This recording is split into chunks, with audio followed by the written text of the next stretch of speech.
The body was found 3 miles south of the Medicine Bow River, half buried in loose sage and alkali dust. It was late September, and the wind had already begun to strip the land bare for winter. A trapper riding north toward Fort Laramie spotted the buzzards first, then the dark shape beneath them. When the marshal arrived from town 2 days later, all that remained were bones, scraps of cloth, and a single rusted ranger's badge still pinned to what had once been a shirt. No one knew why the ranger had been out there alone. No one understood why his rifle lay 10 feet from his body, still loaded, and no one could explain the pattern of footprints pressed into the hardpan around him, prints that belonged to women. The case was closed within a week. Ambush, the report said, motive unknown. But there were those in Wyoming territory who remembered the ranger's name, who remembered the 3 women he'd been seen with that summer, and who knew that what happened along that trail had never been properly told. Something about it had never made sense. The summer of 1886 came early to the high plains, bringing with it a dry heat that cracked the earth and turned the grasses brittle underfoot. In the town of Red Bluff, a scattered collection of timber storefronts and canvas-roofed shacks pressed against the base of the Laramie Range, the arrival of warm weather meant an increase in travelers, drifters heading west, cattlemen driving herds north, and now and then, someone running from something they wouldn't name. The ranger's name was Caleb Donovan. He was 34 years old, lean and sun-darkened, with a scar that ran from his left temple to his jawline. He wore his hat low and kept his words few. He'd worked the territory for 6 years, riding circuits between Red Bluff and the mining camps to the north, tracking rustlers and deserters, settling claim disputes, and occasionally escorting travelers through the more dangerous stretches of open country. He was known as reliable, fair-minded, and careful, the kind of man who didn't take unnecessary risks, which was why it seemed strange later that he'd agreed to guide 3 Shoshone women alone through country where tensions had been rising all summer. The women arrived in Red Bluff on a Tuesday morning in late July. They came on foot, leading a single mule packed with blankets and canvas bundles. The eldest looked to be in her 50s, her hair streaked with gray and braided down her back. The other 2 were younger, one perhaps 30, the other barely 20. They wore a mixture of traditional dress and trade cloth skirts, their faces composed and unreadable as they moved through the street toward the general store. People watched them, some with curiosity, others with something harder. There had been trouble that spring. A group of Arapaho had been accused of stealing horses from a ranch near the Sweetwater. The rancher had gathered a posse and ridden out, and though no horses were recovered, 2 men had been shot. One of them died 3 days later. Since then, the mood in Red Bluff had grown tense. The saloons filled with talk of retaliation, of boundaries, of who belonged where. It didn't matter that the women were Shoshone, not Arapaho. To some, the distinction was meaningless. Caleb had been standing outside the land office when the women arrived. He watched them enter the store, watched the way the owner, a man named Peterson, stiffened behind the counter. The transaction was brief. The eldest woman spoke in halting English, asking for flour, coffee, and salt. Peterson filled the order without comment, took the coin she offered, and turned his back before they'd even left. When the women stepped back into the street, Caleb was waiting. He didn't approach right away. He stood in the shade of the office awning, arms crossed, studying them. The eldest woman met his gaze for a moment, then looked away. The youngest kept her eyes on the ground. The middle woman, however, held his stare.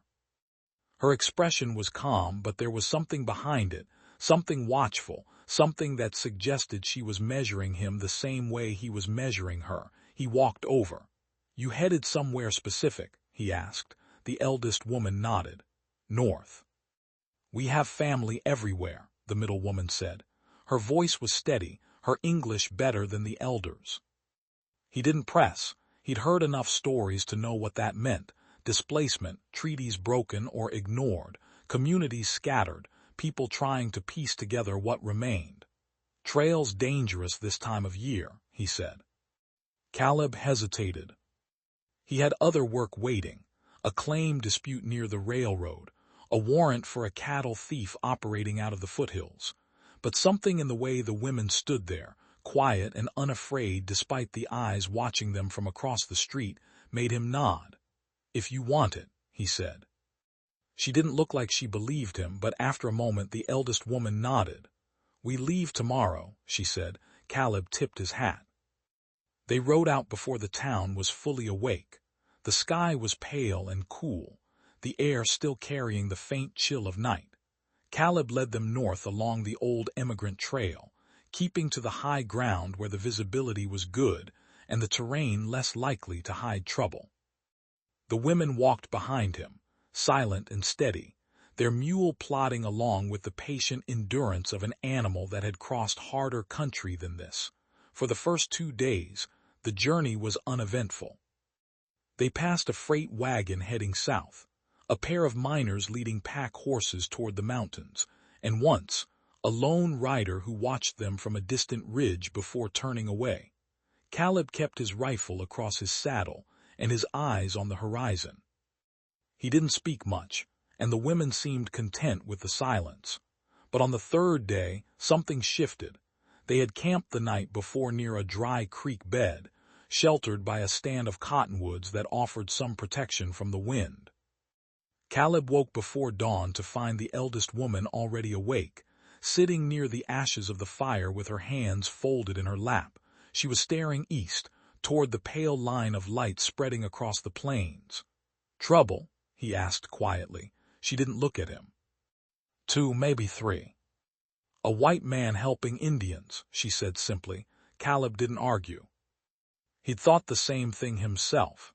They broke camp quickly and moved on, keeping to the open ground where they could see anyone approaching. But the feeling of being watched didn't fade. The youngest woman's name was Naomi.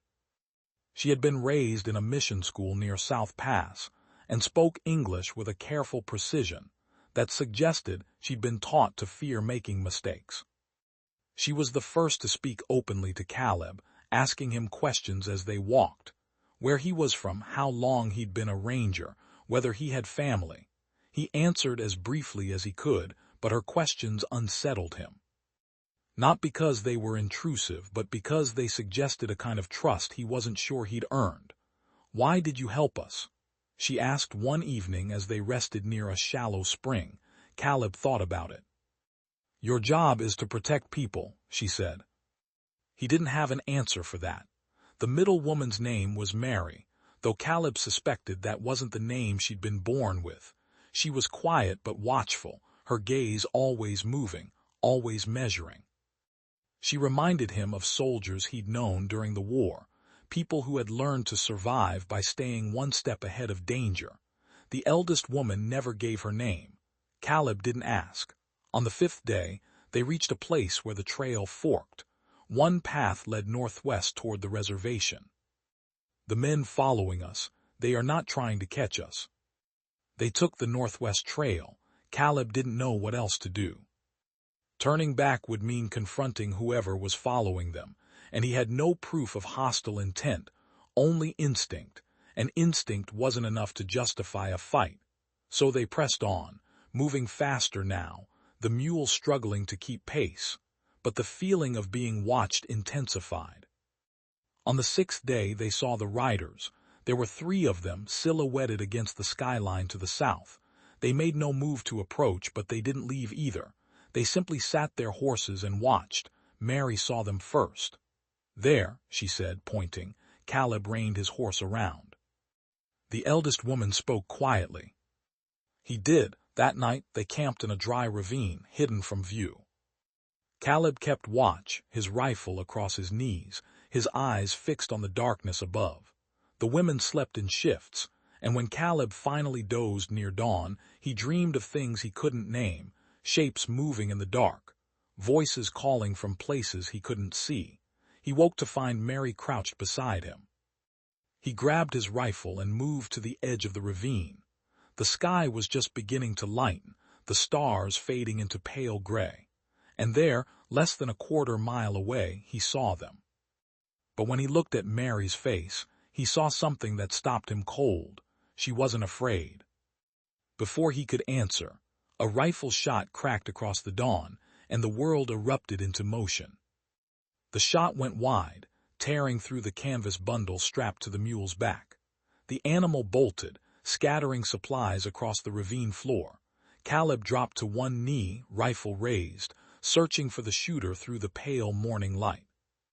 The three riders had disappeared behind the ridge. "Get down," he ordered, but the women were already moving, Mary pulling Naomi behind an outcropping of rock, while the eldest woman gathered what she could carry from the scattered supplies.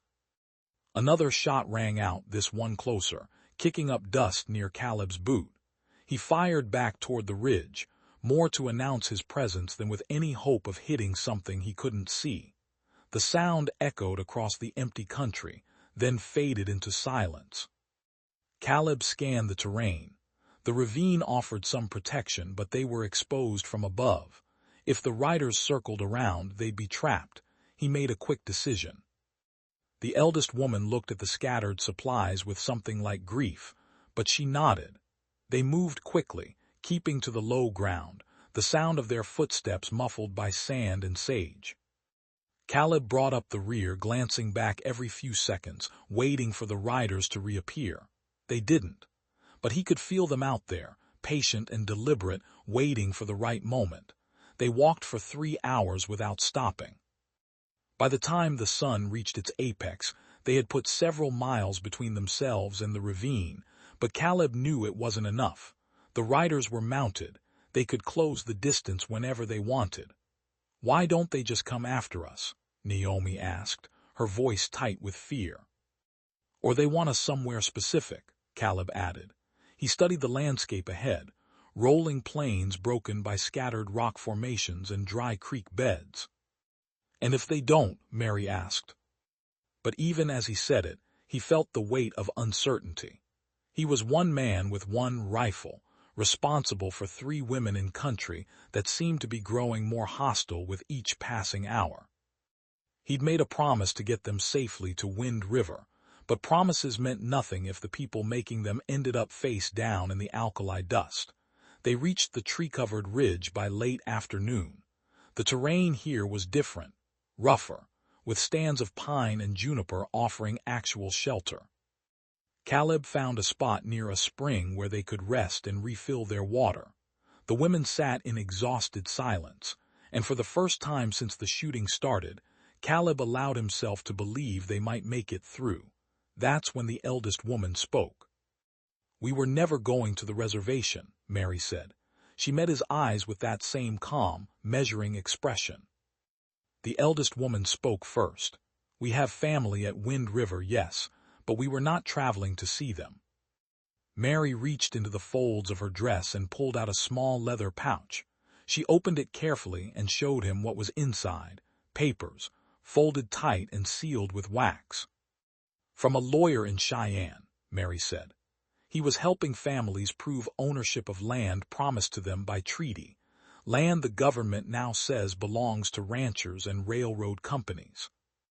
Caleb stared at the documents. He understood now. This wasn't just about 3 women traveling north. This was about something bigger, something that men with money and influence would want to stop. He wanted to say yes. He wanted to believe he was the kind of man who would have made the same choice even knowing the risk, but standing there in the failing light, with the memory of gunfire still ringing in his ears, he wasn't sure. "What happens now?" he asked. "We continue west," the eldest woman said. Caleb looked at the 3 of them, tired, determined, carrying something that might get them killed. He thought about turning back, about returning to Red Bluff and pretending none of this had happened. Mary nodded. They never made it west. The riders caught up to them 2 days later at a place where the trail narrowed between 2 rocky bluffs. This time, they didn't hang back. They came in fast, 3 men on horseback, rifles drawn, and when Caleb shouted for them to stop, they kept coming. What happened next was confused and quick. Caleb remembered firing his rifle, remembered seeing one of the riders fall from his horse. He remembered Mary pulling Naomi behind a rock, remembered the eldest woman standing perfectly still as bullets tore through the air around her. He remembered shouting, and the sound of hoofbeats, and then something struck him hard across the back of his head, and the world went dark. When he woke, the sun had moved. The women were gone, his rifle was gone, and he was alone on the trail with two bodies, one of the riders he'd shot and one he didn't recognize, a fourth man, not one of the three who'd been following them. Caleb staggered to his feet, head pounding. Blood had dried on the back of his neck. He looked around, calling for Mary, for Naomi, for the eldest woman. No answer, just the wind and the empty country. He found tracks leading west, several sets of footprints, all belonging to women. They were running. He followed as best he could, but his head swam and his vision kept blurring. By the time the sun set, he'd lost the trail. By the time he stumbled back to where the shooting had happened, the bodies were gone. Someone had moved them. Someone had cleaned the scene. Caleb made it back to Red Bluff 4 days later, half dead from dehydration and barely able to speak. The doctor kept him in bed for a week. When he finally recovered enough to tell his story, no one believed him. The marshal came down from Fort Laramie to investigate. He listened to Caleb's account with a skeptical expression, taking notes and asking questions that suggested he thought Caleb was either lying or confused from the head wound. 3 Shoshone women, the marshal repeated. The marshal closed his notebook. Mr. Donovan, I've been a lawman for 20 years. I've heard a lot of stories. Some of them are true. Some of them are what people want to be true. They searched the area where Caleb said the shooting had occurred. They found nothing. No bodies, no bullet casings, no blood. It was as if the whole thing had been erased. The investigation lasted 2 weeks. In the end, the marshal filed a report concluding that Caleb had likely been ambushed by bandits, struck on the head and robbed. The 3 women, he suggested, had probably never existed, or if they had, they'd moved on long before the violence occurred. The case was closed. But Caleb knew what he'd seen. He knew what had happened. And he knew that somewhere out there, 3 women were either still running or already dead. He resigned his ranger position and spent the next 3 months searching. He rode to every settlement, every trading post, every mission between Red Bluff and the Montana border. He showed people descriptions of the women. He asked about government papers, about land deeds, about lawyers in Cheyenne. But Caleb couldn't let it go. The women's faces haunted him, Mary's calm gaze, Naomi's careful questions, the eldest woman's silent strength. He'd promised to protect them, and he'd failed. By winter, the story had begun to change. People in Red Bluff started saying that Caleb had gone mad, that the head wound had addled his brain, that he'd invented the whole thing as an excuse for abandoning his post. Others whispered darker theories, that he'd been involved in something illegal, that the women had been accomplices, that he was searching for them to silence them. In December, Caleb left Red Bluff for good. He drifted north into Montana, working odd jobs, still asking questions no one wanted to answer. By spring, he'd run out of money and leads. He took a job as a trail guide, leading settlers through the high plains, and tried to convince himself that some mysteries were meant to stay unsolved. The seasons turned. Summer came again, then fall. The land that had witnessed whatever happened on that trail kept its secrets. Snow covered the ground where Caleb had fallen, where the women had run, where bodies may or may not have been left to the buzzards. In Red Bluff, the story became a legend. People told it in the saloon on slow nights, embellishing the details, adding elements that hadn't been there. Some said Caleb had been in love with one of the women. Others claimed the documents were worth a fortune, that men had killed for them, that the whole thing had been a conspiracy reaching all the way to Washington. A traveling newspaperman passed through in the spring of 1887 and wrote a sensational account titled The Phantom Women of the Medicine Bow. It was published in a Denver paper and reprinted across the territory. The story bore little resemblance to what had actually happened, but it spread nonetheless, taking on a life of its own. Years passed. The railroad pushed further west. Towns grew and changed. Red Bluff doubled in size, acquired a proper church and a schoolhouse, and slowly began to forget the strange summer when a ranger had disappeared into the hills chasing ghosts. But there were some who remembered.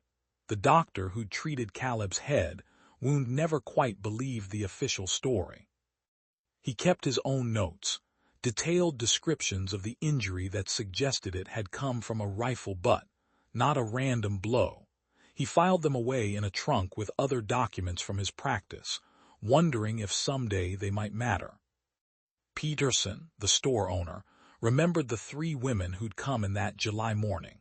He remembered the way they'd walked, the way they'd spoken, the way the middle woman had looked at him with eyes that seemed to see right through his discomfort. He never told anyone, but sometimes late at night, he wondered what had become of them. And in a small mission near South Pass, a teacher named Mrs. Hargrove kept a list of her former students. One of them was named Naomi, a bright girl who'd left 5 years earlier to search for family. The girl had promised to write, but no letters ever came. Mrs. Hargrove kept hoping, kept checking the mail, kept Naomi's name in her prayers. As the years went by, the question remained. What had really happened on that trail? Had Caleb been telling the truth? Had the women made it to safety? Or had they vanished into the vast wilderness, their story lost forever to time and distance? In 1893, a rancher named Thomas Quinn found a ranger's badge while clearing brush along the Medicine Bow River. It was rusted and bent, but the number was still visible, 47. Quinn brought it to the marshal's office in Red Bluff, but by then, most of the old-timers who might have recognized it were gone. The badge was filed away with other unclaimed property. No one connected it to the Caleb Donovan case. No one thought to look at the old records or ask questions about a ranger who disappeared 7 years earlier. The legend continued to grow, but the truth seemed further away than ever. Then, in the autumn of 1902, 16 years after the summer of the 3 women, a letter arrived at the Wyoming Territorial Archives in Cheyenne. It was written in careful, precise English on paper that had yellowed with age. The handwriting was feminine, the words deliberate.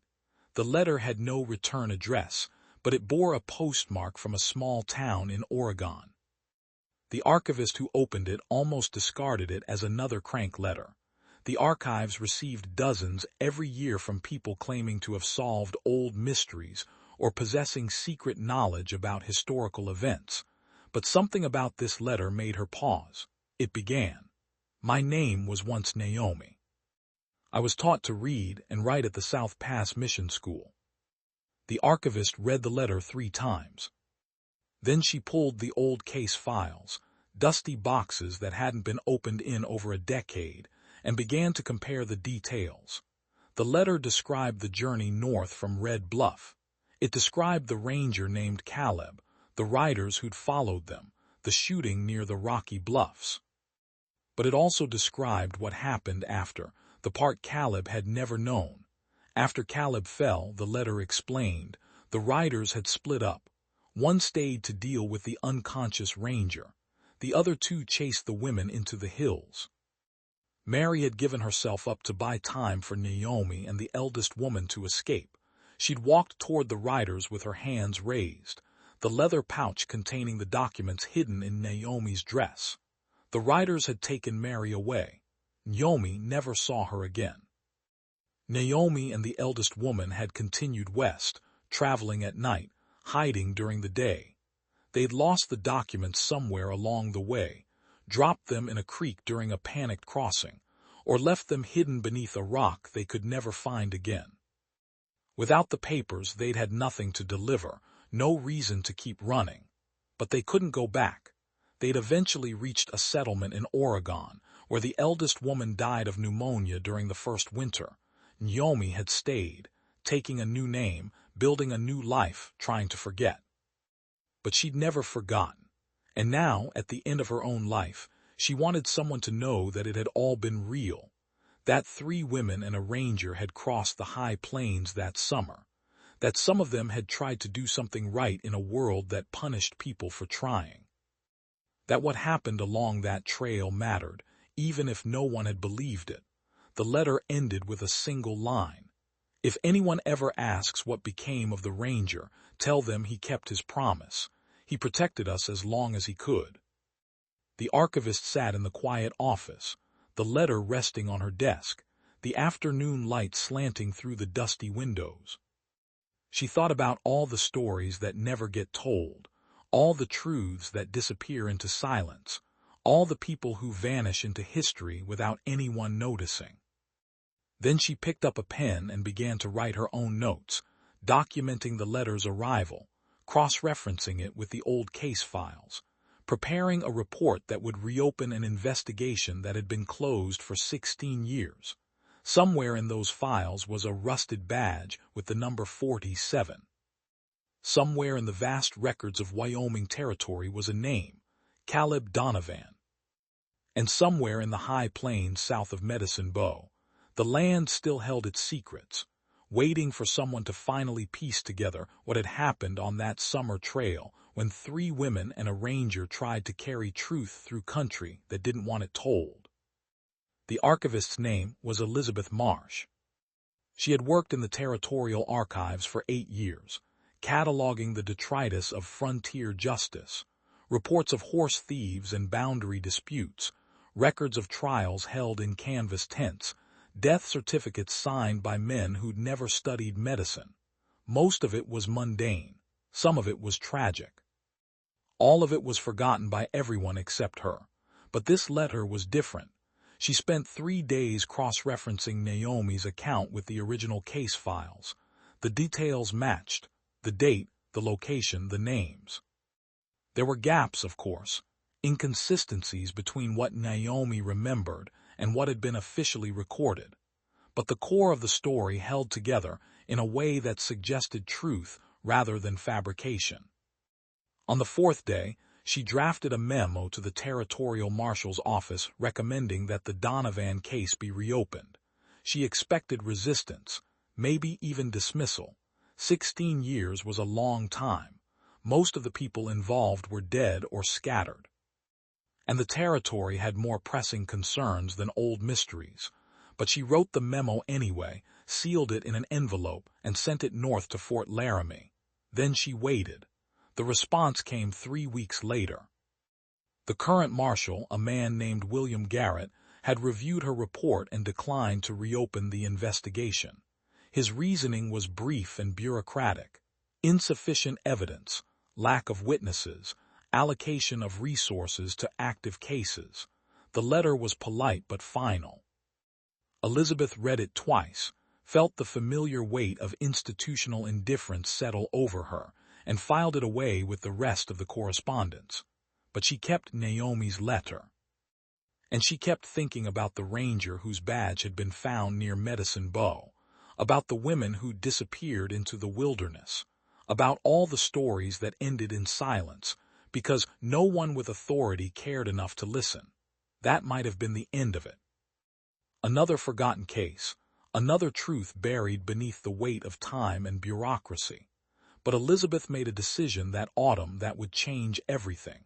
She sent a copy of Naomi's letter to the *Cheyenne Daily Leader*, along with her own account of the original investigation. She didn't ask permission from the archives. She didn't clear it with her supervisors. She simply put it in the mail and hoped that someone, somewhere, would think it mattered. It was a quiet sensation. No screaming headlines, no demands for justice, but people read it, and some of them remembered. Thomas Quinn, the rancher who'd found the badge, saw the article and wrote to the newspaper with his account. He described the location where he discovered it, noted that there'd been bones nearby, animal, he'd assumed, though he hadn't looked closely. He still had the badge. He offered to turn it over to anyone who wanted to examine it. Mrs. Hargrove, the teacher from South Pass, read the article in the home of her daughter, where she now lived in her retirement. She wept when she saw Naomi's name. She'd carried the girl in her prayers for 16 years, never knowing if she was alive or dead. Now she knew. And knowing, even after all this time, brought a kind of peace. Dr. Samuel Frost, who had treated Caleb's head wound, was still practicing in Red Bluff. He was 73 years old now, his hands unsteady, his memory unreliable. But he remembered that summer. He went to his storage room and retrieved the trunk containing his old notes. He sent the notes to Elizabeth Marsh with a brief letter. I always believed him. One by one, pieces began to surface. People who had remained silent for 16 years found reason to speak. Not because they expected justice. Most of them were too old or too tired to expect anything, but because the story had been given permission to exist again. Marshal Garrett didn't reopen the case, but he authorized a field investigation, a distinction that allowed him to appear responsive without committing significant resources. He assigned the task to a young deputy named Robert Hayes, who had grown up hearing the legend of the Phantom Women and was eager to separate truth from folklore. Hayes traveled to Red Bluff in the spring of 1903. He interviewed everyone still living who had been there that summer: shopkeepers, ranch hands, a bartender who remembered serving Caleb in the weeks before he disappeared. Most of them had only vague recollections. Time had softened the details, replaced memory with impression, but the doctor's notes were concrete, the badge was real, and Naomi's letter had a specificity that legends lacked. Hayes spent 2 weeks riding the trail between Red Bluff and Medicine Bow, following the route Caleb and the women would have taken. He found nothing definitive, no graves, no artifacts, no physical evidence that could be presented in a court. But he found something else. In a narrow ravine 6 miles south of where the badge had been discovered, he found scratches on a rock face. They were faint, worn by weather but still visible, initials carved into the stone, *MT, asterisk, and beneath them a single word in Shoshone that Hayes couldn't read. He copied the markings carefully into his notebook. When he returned to Fort Laramie, he found a translator, a woman from the Wind River Reservation who had come to work in the territorial offices. She looked at Hayes's drawing for a long time. "What does it say?" he asked. Hayes included the finding in his report. He noted the initials, the location, the possibility that they'd been carved by one of the women Caleb had been escorting. He acknowledged that the evidence was circumstantial, but suggested it supported the account given in Naomi's letter. Marshal Garrett read the report, thanked Hayes for his thoroughness, and filed it with the rest of the case materials. The investigation, such as it was, concluded there. But the story didn't end. In the years that followed, the case of the Medicine Bow Ranger became something else. Not quite legend, not quite history, but something in between. Students studying territorial law encountered it in archives. Writers crafting accounts of frontier justice mentioned it in footnotes. And occasionally, someone would travel to the ravine where Hayes had found the markings, searching for proof of something they couldn't quite name. Elizabeth Marsh continued her work in the archives until she retired in 1909. She never met Naomi, never learned what became of Mary or the eldest woman. But she kept copies of all the documents related to the case in a folder labeled *unresolved*, and sometimes, when the office was quiet, she would take them out and read them again.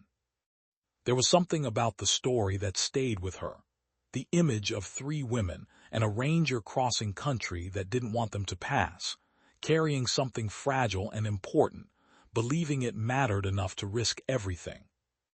She thought about how much had been lost, the documents that might have helped families keep their land, the lives that had been disrupted or ended, the truth that had taken 16 years to partially surface.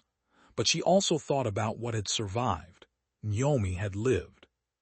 The town of Red Bluff changed with the new century. The railroad brought more people, more commerce, more noise.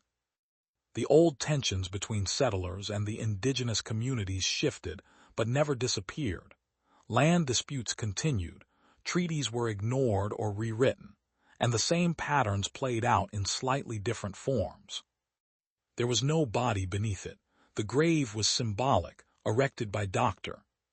Frost and a handful of others who believed that some acknowledgement was owed. It was a quiet gesture, unofficial and unsanctioned, but it stood nonetheless. People would ask, occasionally, about the ranger buried there. And those who remembered would tell the story, not the sensational version from the newspapers, but something closer to what had actually happened. 3 women, a journey north, a man who had tried to keep a promise. The details varied depending on who was telling it, but the core remained. In 1908, a historian named Catherine Wells published a book titled Voices from the Frontier, Untold Stories of Wyoming Territory. One chapter was devoted to the Donovan case. Wells had interviewed Hayes, corresponded with Elizabeth Marsh, and examined all the available evidence. Her conclusion was measured. She wrote that while absolute certainty was impossible, the weight of evidence suggested that Caleb Donovan had been escorting 3 Shoshone women carrying legal documents when they were ambushed by men seeking to prevent those documents from reaching their destination. She noted that at least one of the women, identified as Naomi, had survived and lived into old age. She acknowledged that the fates of the others remained unknown. The tragedy of the Medicine Bow case is not merely the violence that occurred, but the silence that followed. For 16 years, a truth existed that no one with authority was willing to hear. We may never know what happened to Mary or the eldest woman. We may never recover the documents they carried. The book was modestly successful. It didn't change policy or prompt new investigations. But it added weight to the story, gave it a kind of legitimacy that hearsay and legend could never achieve, and it ensured that the names, Caleb, Mary, Naomi, would not be entirely forgotten. The last person to visit the grave in Red Bluff before the old cemetery was relocated in 1924 was a woman in her 60s who arrived on a spring morning when the plains were green and the wind carried the scent of sage. She stood at the wooden cross for a long time without speaking. Then she placed a small bundle at its base, a leather pouch, empty now, but carefully preserved.